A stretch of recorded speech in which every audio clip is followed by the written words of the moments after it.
Bismillahirrahmanirrahim. Assalamualaikum warahmatullahi wabarakatuh. Berjumpa lagi dengan Gaungwan, channel yang selalu menyajikan debater-debater dari muslim dan dari oten, baik yang serius, yang lucu, yang sok bisa debat, atau yang gabrul segabrul-gabrulnya. Sahabat Gaung yang dirahmati oleh Allah, dengan adanya perdebatan di Toktik ini, semoga menambah pengetahuan kita, menambah keimanan kita sebagai muslim. Semakin kuat dengan adanya debat Toktik ini, terbukti semakin hari semakin banyak mu'alaf, semakin banyak kaum sebelah yang meninggalkan ajarannya dan kembali lagi ke Islam. Karena jelas inna dinna indallahil Islam, agama yang diridhai oleh Allah hanyalah agama Islam. Oke teman-teman, tanpa panjang lebar, segera kita dengarkan perdebatan kali ini. Semoga kita menjadi muslim yang selalu istiqomah sampai akhir hayat nanti. Selamat mendengarkan. Ya, itu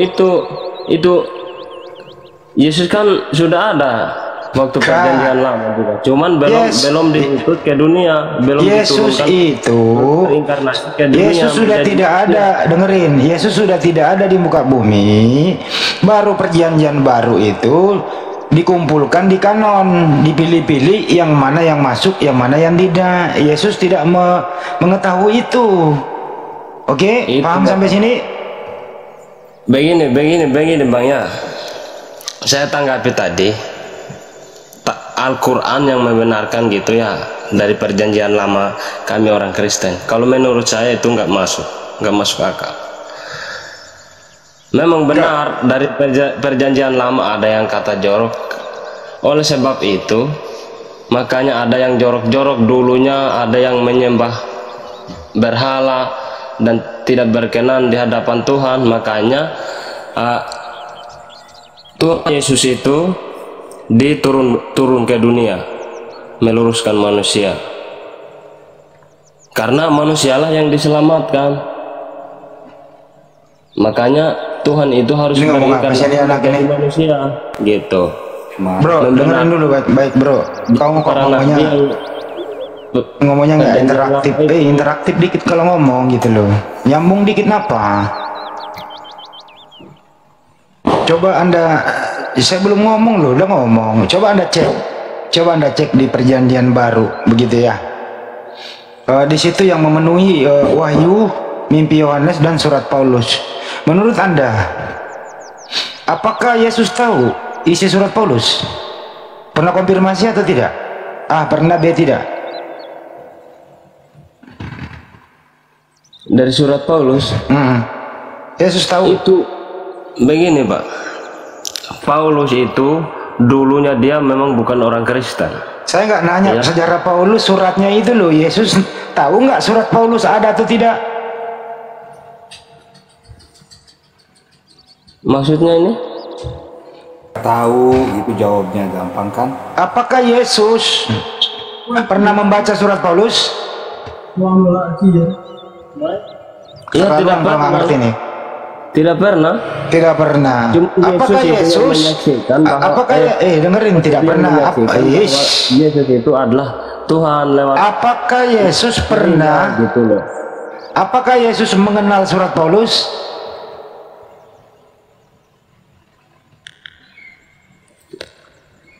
Bingung. Surat Paulus, Yesus mengenal surat Paulus. Iya, mengenal atau tidak? Iya, mengenal lah pastinya. Di mana dia mengenal? Nggak pernah ketemu orangnya. Paulus itu dulunya dia orang pembunuh orang Kristen Pak. Bukan orang Kristen yang dibunuh. Kristen di zaman itu belum ada. Dari mana sejarahnya kamu dapat? Di zaman Yesus itu, bro, di zaman Yesus Mesias. Bukan sejarahnya. Dia dengerin. Di zaman Yesus Mesias belum ada Kristen. Paulus itu orang Kristen. Coba. Di zaman Yesus belum ada Kristen, bro. Emang sudah ada Kristen di zaman Yesus ya?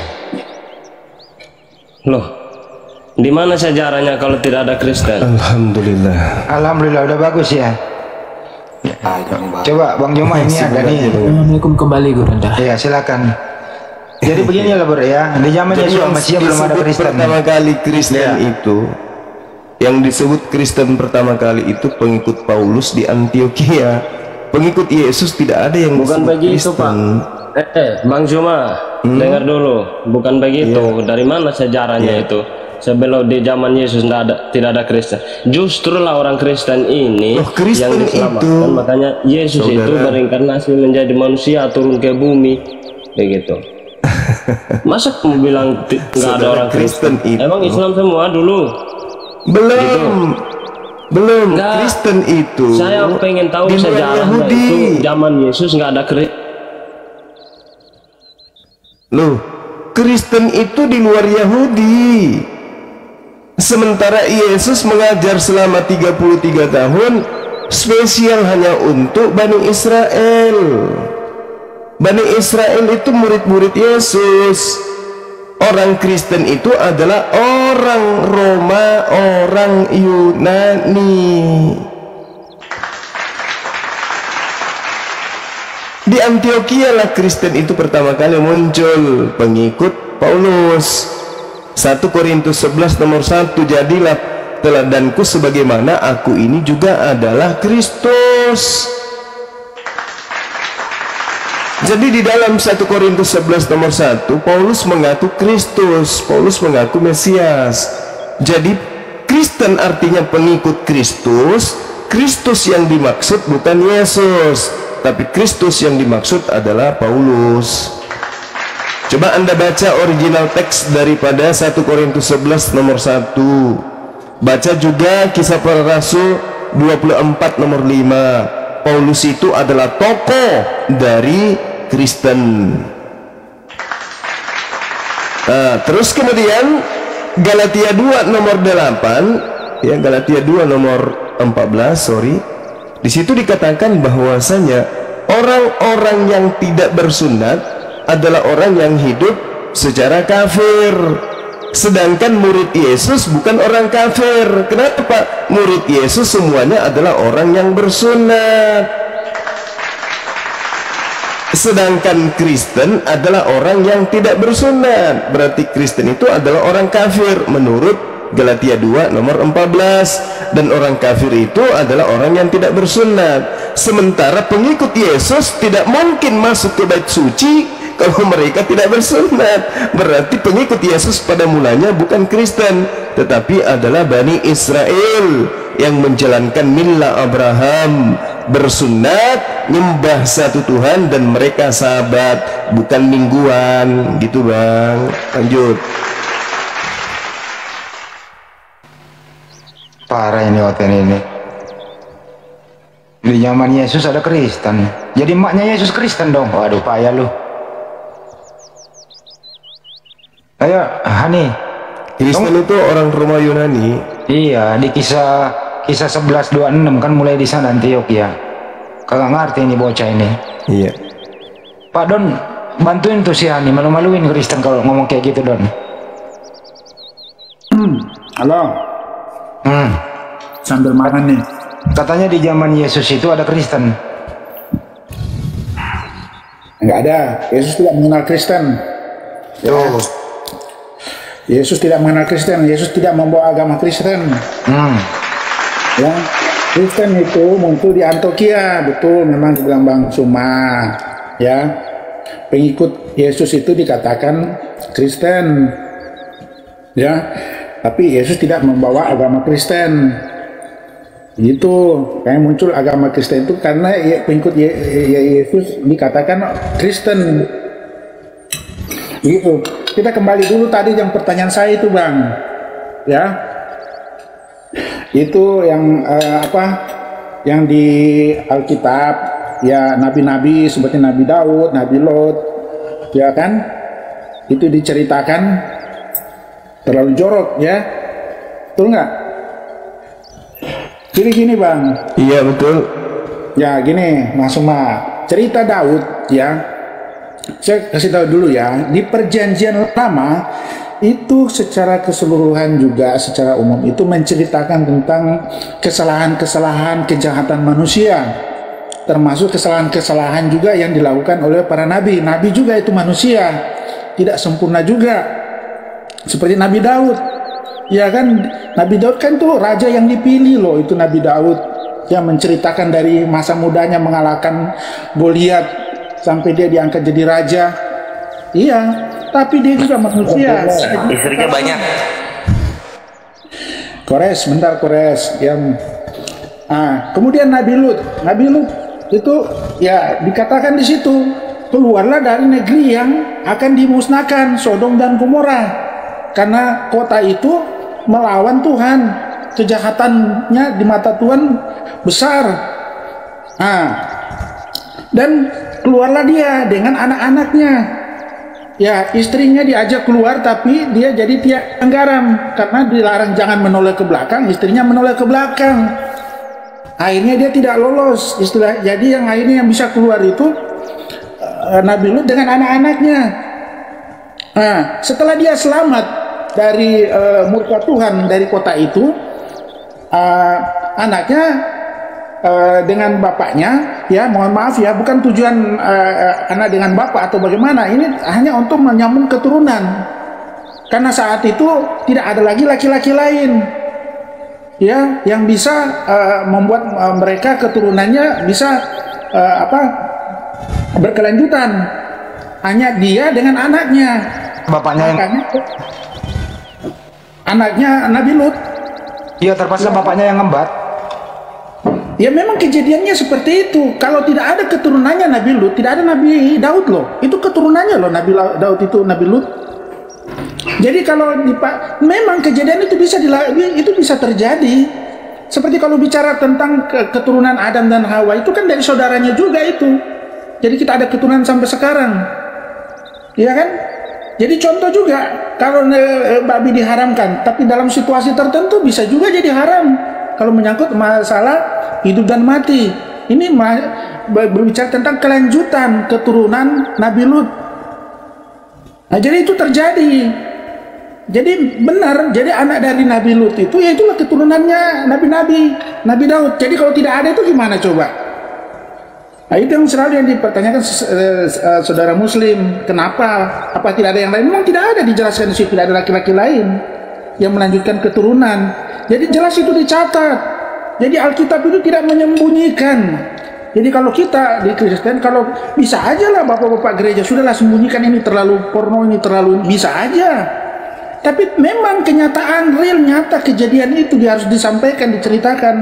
Begitu juga Nabi Daud berzina dengan istri dari panglimanya dia. Dan memang itu ada. Jadi ada kejahatan, ada kesalahan yang dilakukan. Jadi di perjanjian lama itu menceritakan kejahatan-kejahatan manusia juga, termasuk ya cerita-cerita Kidung Agung ya, Salomo, istri-istrinya dijelaskan semua. Dan itu sebagai contoh ya jangan dilakukan, bukan contoh harus dilakukan, tidak. Begitu, seperti itulah cerita kenyataannya. Jadi nggak disembunyi-sembunyikan. Kalau kita mau ini disembunyi, nggak usah lah terlalu pornonya, terlalu nggak boleh disampaikan, merusak orang, anak-anak nggak bisa baca. Tapi memang begitulah firman Tuhan. Itu kira-kira Bang. Silakan. Iya, baik. Jadi kalau kita berbicara mengenai informasi ya yang termaktub kemudian dalam kitab saudara kita Kristen, saya katakan gini, bahwasanya kita tidak bisa kemudian menakar masa lampau dengan informasi dari kitab Bible yang ada di miliki teman kita Kristen. Kenapa? Karena kitab itu datang kepada kaum yang tegar tengkuk. Nabi Musa alaihissalam datang kemudian ke atas muka bumi spesial untuk Bani Israel. Wa isqala Musa ya qaumi lima tu'sunani wa qad ta'lamuna anni rasulullahi ilaikum. Wahai kaumku Bani Israel, mengapa engkau selalu acap kali menyakiti aku, padahal kalian tahu aku ini adalah utusan Tuhan pencipta langit dan bumi untuk kalian. Tapi kenapa kamu sering menyakiti aku? Mujizat diberikan aku oleh Allah untuk menyelamatkan kalian dari penjajahan orang-orang Mesir Fir'aun. Kemudian tapi kenapa kamu selalu menyakiti aku? Nah, jadi kalau informasi kemudian didatangkan dari pola yang ada di dalam kitabnya orang Kristen hari ini yang mereka sebut perjanjian lama, itu tidak bisa dijadikan satu acuan untuk membenarkan bahwa perbuatan para nabi itu sudah berkesesuaian dengan catatan yang ada. Karena Al-Quran juga menarasikan, Bung, apa kata Al-Quran? Wa ma ya'tihim mir rasulin illa kanu bihi yastahzi'un. Setiap kali datang rasul utusan Allah kepada mereka, mereka selalu memperolok-olokkannya. Ini Al-Quran yang mengatakan.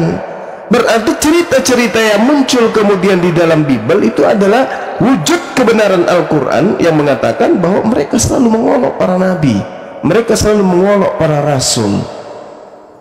Sedangkan kalau kita berbicara mengenai kitab yang ada kemudian, Tuhan berkata gini di dalam Yehezkiel 5 misalnya ya, dan sekali lagi engkau harus mengambil daripadanya, buanglah ke dalam api dan hanguskan dia di sana. Dari sana akan keluar api untuk memakan seluruh umat Israel.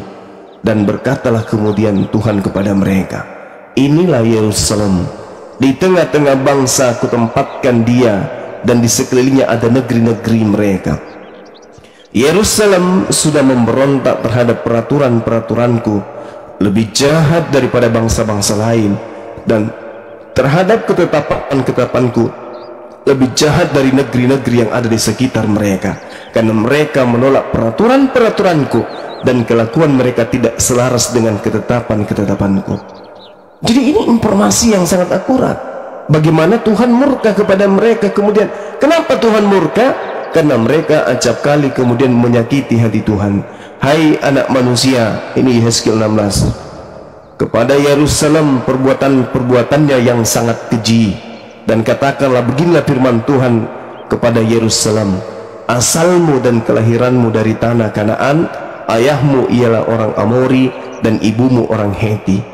Jadi perbuatan Yerusalem itu adalah perbuatan yang sangat keji. Makanya Yesus ketika datang, apa yang dikatakan oleh Yesus?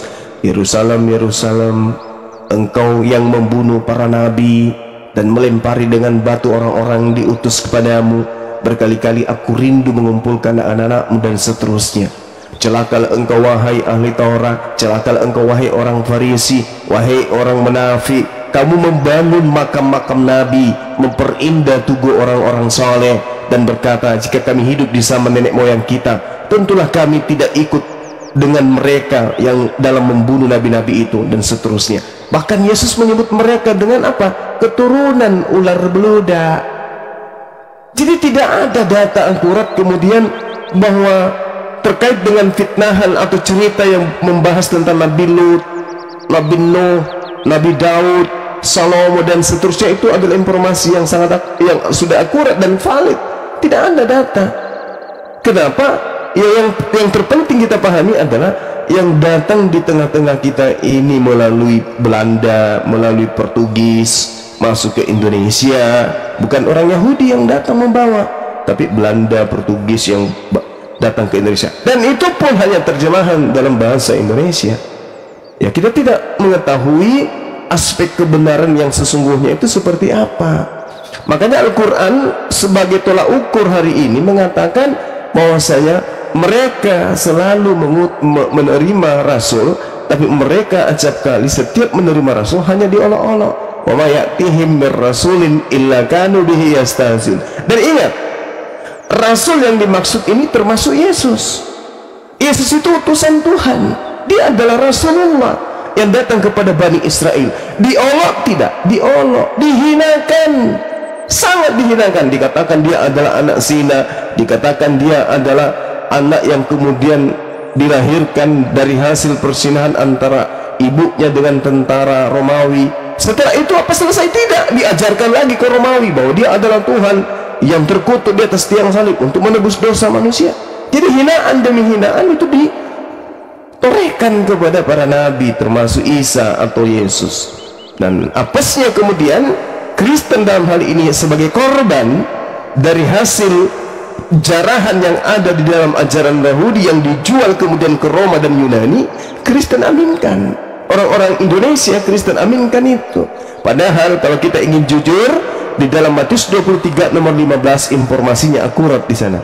Celakalah engkau wahai ahli Taurat, orang Farisi, ya, orang munafik, engkau menjelajahi daratan, menyeberangi lautan, mentobatkan orang masuk agamamu, dan setelah menjadi penganut agamamu kau jadikan dia menjadi orang neraka dan 2 kali lebih jahat.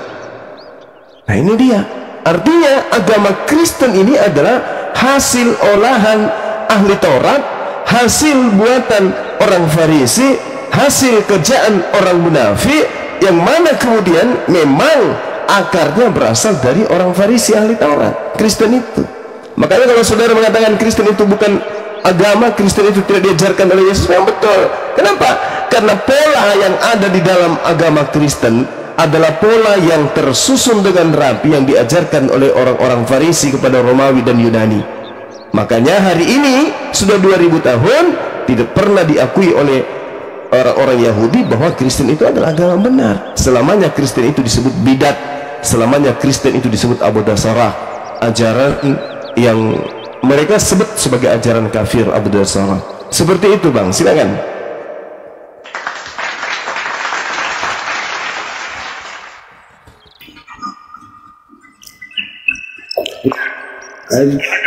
Bang Suma.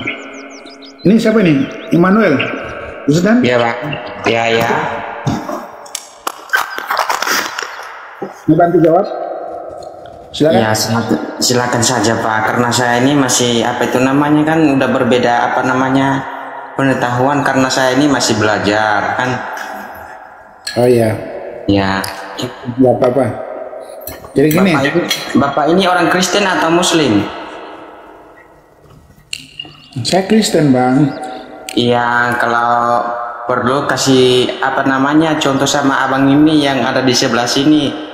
Karena ada perkataannya tadi yang dia bilang gitu, orang Kristen itu yang lebih duluan untuk agama Muslim. Oh iya. Ya oke Bang. Gini. Ya. Saya teruskan dulu tadi Bang Suma ya. Dikatakan Iya, silakan. Israel itu bangsa tegar tengkuk ya. Setuju. Memang di Alkitab dikatakan itu. Israel itu adalah bangsa tegar tengkuk.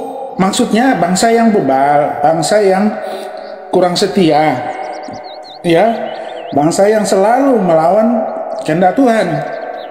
Memang benar, Israel itu seperti itu sampai sekarang. Ya. Sampai sekarang mereka seperti itu, tidak menerima Yesus. Yesus dikatakan ya tukang sihir, orang gila. Dari dulu imam-imam Yahudi mengatakan seperti itu. Tapi saya nggak setuju kalau Bang Suma bilang Kristen itu dari ajaran orang Yahudi, imam-imam Yahudi. Berbeda. Orang Yahudi aja membenci Kristen. Iya. Sampai sekarang lihat kan di video-video itu diludahin lah apa. Jadi memang orang Yahudi sampai sekarang masih menantikan Mesias. Yesus itu bukan Mesias buat mereka. Nah, mereka berpegang teguh pada hukum Taurat. Mata ganti mata, gigi ganti gigi. Ya itu yang terjadi sekarang. Dendam, bukan kasih. Ya, orang yang tidak bersalah dibunuh. Gitu. Ya, saya juga jelaskan bahwa Kristen sejati itu tidak merestui, tidak menyetujui apa yang dilakukan Israel sekarang kepada orang yang tidak berdosa, karena iman Kristen itu kasihilah musuhmu, itu jelas dikatakan Yesus, kasihilah musuhmu. Jadi kalau orang yang tidak berdosa aja dibunuh begitu, apalagi musuh, itu sudah kekejian di mata Tuhan.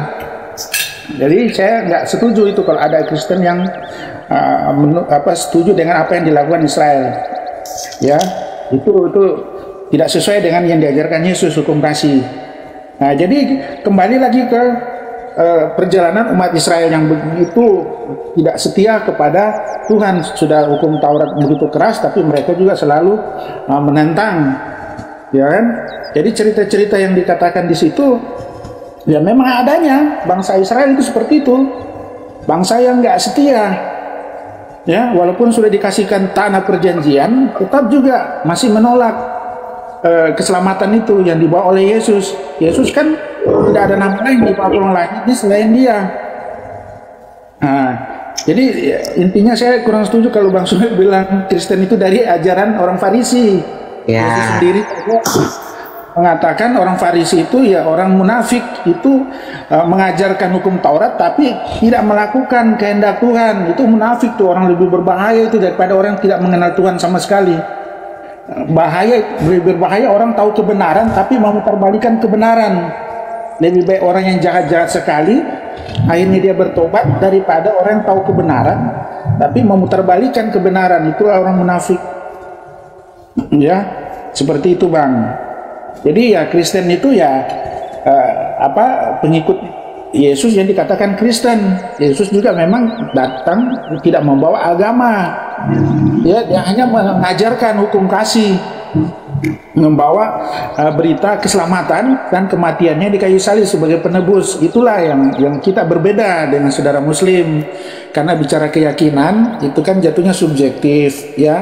Keyakinanmu keyakinanku, nggak bisa kita paksakan. Jadi kalau Bang Suma ngomong itu ya saya hargai seperti itu, tapi kita nggak bisa memaksakan kehendak. Kita kan diskusi, beda kalau debat ya kita sudah pasti saling menentang, saling ribut jadinya kan, saling menghujat. Ya saya diskusi ya diskusi sehat, nggak mau menghujat. Saya kalaupun saya kesal atau apa, saya nyerang pribadi, nggak mau nyerang agama, karena nyerang agama kan dosanya ya kita membawa ini juga kita mewakili agama kita. Dan kalau nyerang agama kan saudara saya juga Muslim, adik saya Muslim loh, teman-teman saya Muslim, dan saya ikut live di sini, teman-teman saya juga pasti lihat saya juga. Saya kan juga gak enak sama mereka, menyerang menghujat agama mereka. Itu kan gak baik secara hubungan relasi secara manusia, toleransi. Ya udah jangan sedih dong. Itu Bang. Ya, bukan sedih Kore, saya ini hanya meluruskan saja apa yang saya percaya, orang bukan menghujat. Itu Kore, sudah seperti Anda Kore tadi itu bikin gambar begitu kan ya, itu kan nggak baik. Bikin gambar, mana bisa gua gambar? Gua bisa hanya ngomong, nggak bisa gambar. Tidak, tadi Anda kan itu yang bikin ambil dari internet gambar-gambar begitu kan, itu kan nggak baik juga, bukan edukasi Bang. Itu ada yang jualan, gua mau belinya susah. Oke, nggak apa-apa, silakan. Silakan Guru. Iya, baik. Oke, gitu Bang, sementara. Jadi gini, Saudara John, Yesus ketika datang, Nabi Isa juga demikian. Mereka orang ini sebenarnya adalah satu. Jadi Nabi Isa, Yesus itu oknum yang sama. Datang kepada Bani Israel tok, tidak diutus kepada Romawi. Ingat Bung, jadi di antara ajaran Yesus dengan ajaran Kristen Indonesia, ada di tengahnya sebagai penghubung. Siapa itu? Romawi Yunani. Nah sekarang permasalahannya adalah Yesus yang berdakwah di tengah-tengah Bani Israel di rumpun Yakub itu berdakwah bukan kepada Romawi dan Yunani. Bahkan ada orang yang percaya kali sama dia, tapi karena dia bukan Yahudi, bukan Bani Israel, Yesus menyembuhkan anaknya, tetapi Yesus memberinya label, stempel di jidat sebagai guguk. Ini orang yang sesama dengan Yesus, tapi bukan Yahudi, percaya kepada dia, disebutnya sebagai anjing. Ini dulu poinnya. Yesus ketika datang kepada Bani Israel dikelilingi oleh oleh aparatur dari kekaisaran kerajaan Romawi. Tetapi dakwah Yesus hanya berfokus kepada Bani Israel saja. Nah, sekarang antara Kristen Indonesia kan terputus. Kristen Indonesia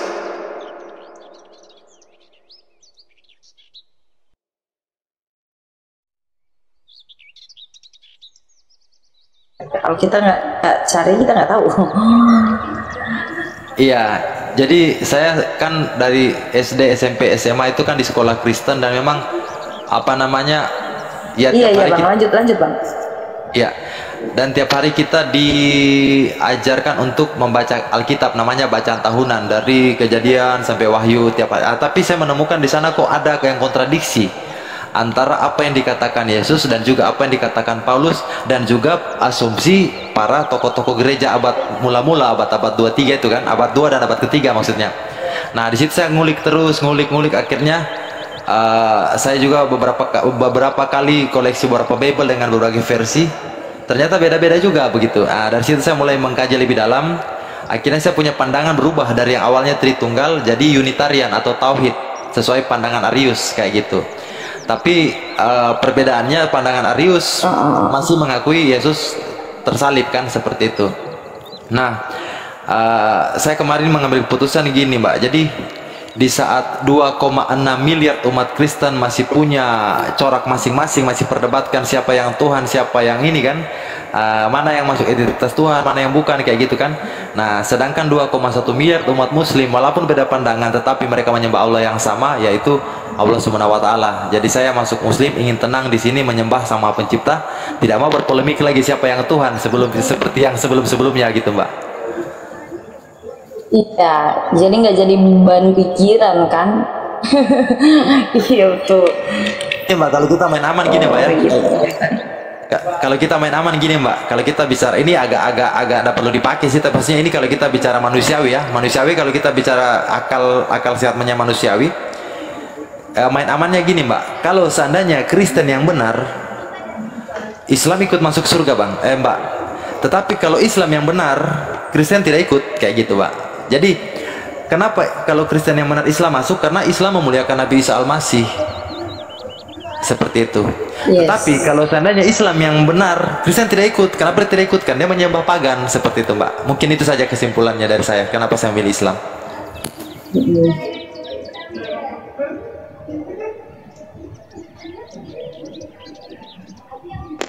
Iya, aku tiba-tiba langsung diingat perkataan Yesus Kristus, Tuhan Allah kita, Tuhan itu esa.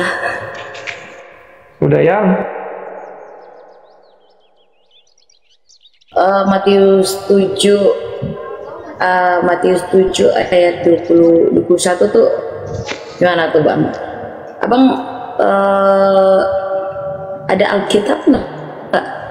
Coba. Alhamdulillahirabbil alamin. Itulah tadi teman-teman video yang dapat kami sajikan untuk kalian.